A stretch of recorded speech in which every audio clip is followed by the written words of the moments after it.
Jumpa lagi dengan saya, Anna Handrini Dewi, dari bagian Biomedika Kedokteran Gigi.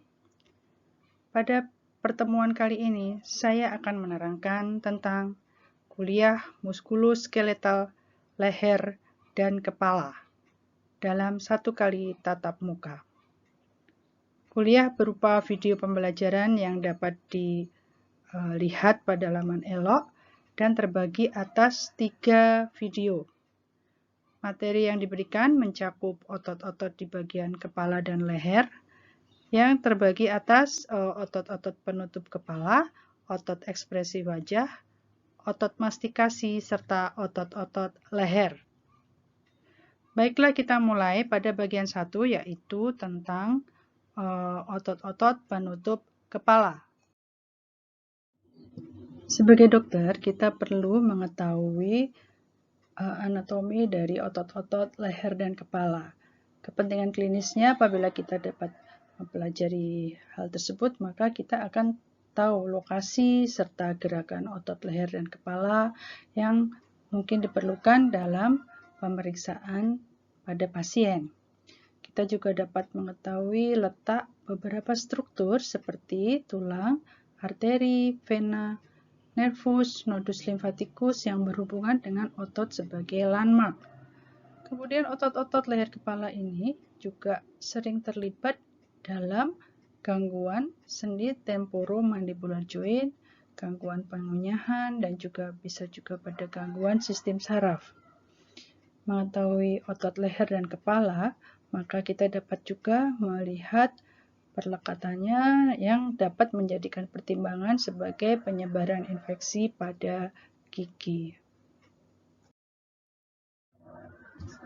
Sebelum kita melanjutkan kuliah tentang otot leher dan kepala, maka kita akan mencoba mengingatkan tentang istilah penting yang terdapat pada otot, yaitu ada 2 tempat perlekatan otot yang disebut dengan origo dan insersio. Origo ini didefinisikan sebagai akhiran otot yang terlekat pada struktur yang mempunyai gerakan lebih sedikit. Kemudian insersio adalah akhiran otot yang terlekat pada struktur yang lebih movable atau lebih banyak gerakannya. Kita tahu bahwa otot tersebut bisa bergerak apabila terjadi kontraksi sel otot yang dikontrol oleh sel saraf. Pada saat terjadi pergerakan, maka bagian insersio akan bergerak ke arah bagian origo. Kita akan menerangkan urut-urutan urut kuliah sebagai berikut, yaitu yang pertama adalah bagian penutup kepala atau biasa disingkat dengan scallop. Kemudian berikutnya adalah tentang otot kepala, otot ekspresi wajah, otot mastikasi, serta otot leher. Kita akan mempelajari yang pertama adalah lapisan penutup kepala atau lapisan kulit kepala yang biasa disingkat dengan scallop. S adalah skin, C adalah connective tissue, A-nya aponeurosis, L-nya loose areolar connective tissue, dan P yang terakhir adalah perikranium atau periosteum.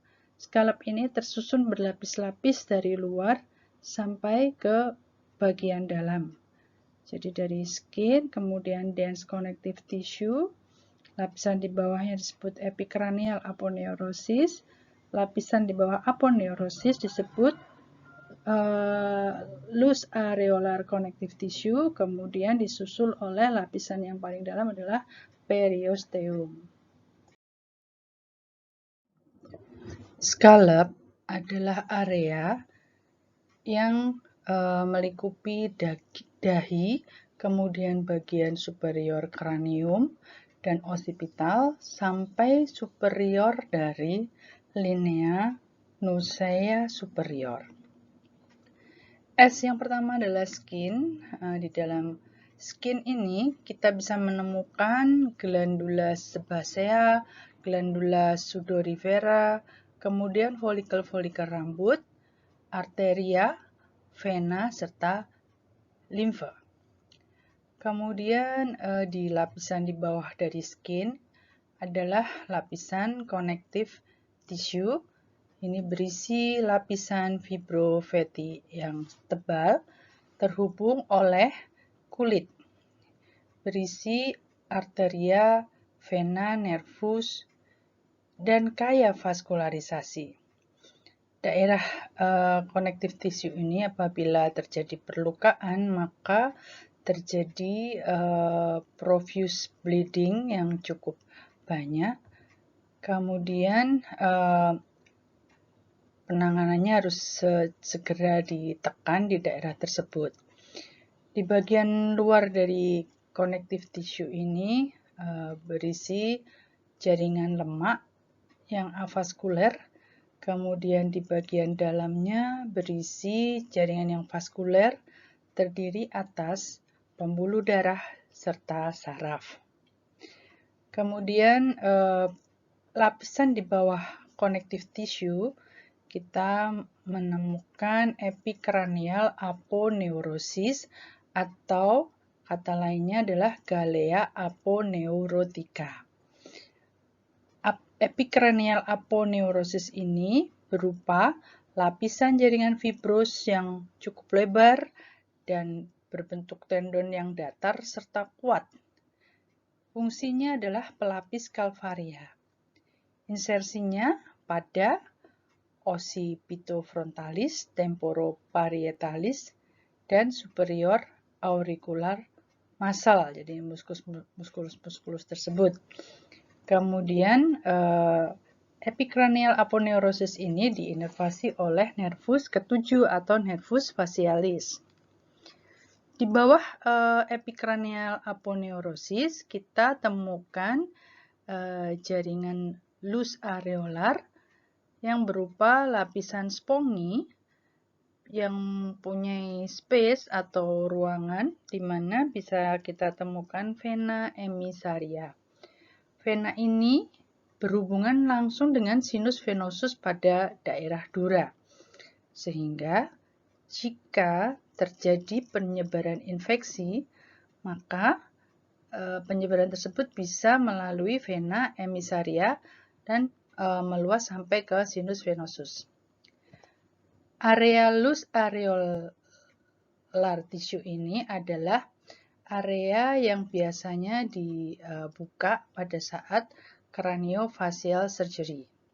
Di situ juga terdapat kolagen dengan tipe yang 1 dan 3. Area ini cukup mobile dan dapat terisi darah serta bisa mudah terjadi infeksi di daerah tersebut.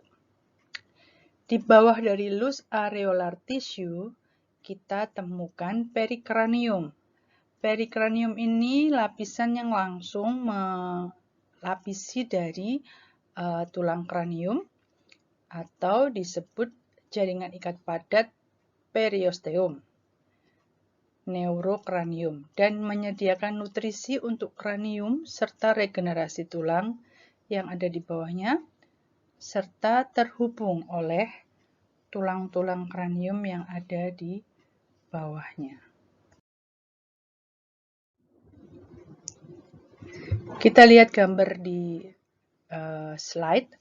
Gambar A memperlihatkan lapisan-lapisan penutup kepala mulai dari atas sampai ke paling bawah atau paling dalam. Yang pertama paling luar adalah skin, kemudian diikuti oleh jaringan ikat padat atau connective tissue. Kemudian di bawah jaringan ikat padat ini kita temukan aponeurosis yang berupa tendon datar yang luas. Kemudian di bawah aponeurosis ini terdapat jaringan ikat longgar atau loose connectivus tissue. Di bawah jaringan loose connectivus tissue ini kita temukan perikranium, di mana perikranium ini melingkupi atau melapisi secara langsung dari tulang kranium. Kemudian kita lihat di gambar yang bawah, lateral view dari tulang kranium. Ini memperlihatkan gambaran dari epicranial aponeurosis. Jadi, epicranial aponeurosis ini adalah lapisan atau pengikat dari tulang tengkorak ini sehingga dia lebih terfiksir dengan kuat. Dan epicranial aponeurosis ini akan berlanjut ke depan di daerah frontal dan sampai belakang di daerah occipital. Pada daerah frontal disebut dengan frontal belly of occipitofrontalis, sedang di daerah occipital disebut occipital belly of occipitofrontalis. Jadi, penamaan occipitofrontalis adalah karena aponeurosis ini dibentangkan mulai dari frontal ke occipitofrontalis. Jadi sehingga dikasih nama occipitofrontalis. Jadi membentang dari depan sampai ke belakang.